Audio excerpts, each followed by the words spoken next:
Yalan zalim ey kahva pele, kaygılamlar saldım başıma beni. Hiç görmedim senin kemin burşane, bu güller girmez dağ dişime benim. Düğü yalan zalim ey kahva pele, kaygılamlar saldım başıma beni. Hiç görmedim seni kemin burçar, bu güller girmezse dişime beni.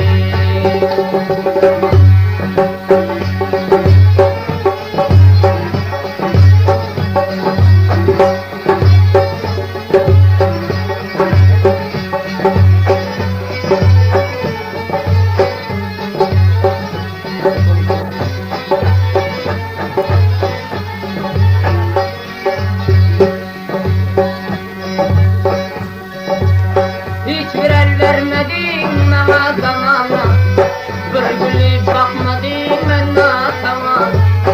Şirin cep dostumdan ettin bigana, hiç bakmadın sana başıma benim.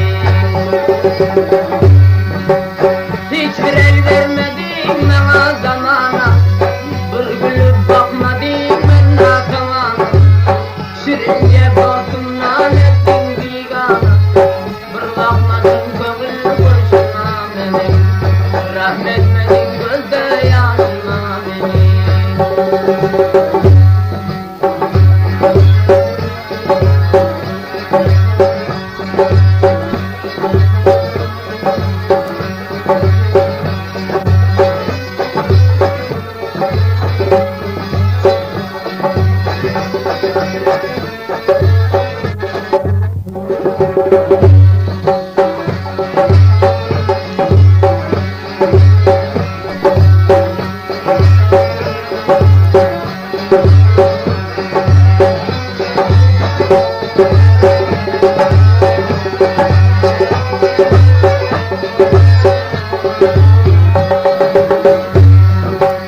Yazın şiirleri canımdan koyup, yalancı dünyadan öpermen koyup.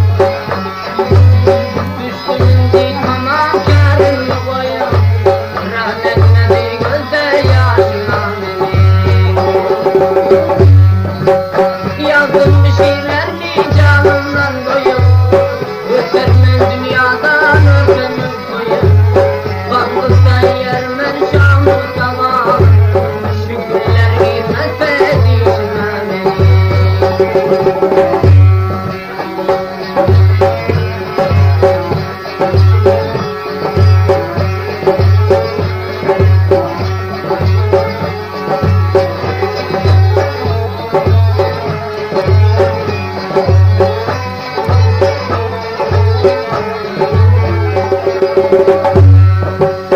Hiç derman tapmadım ben bu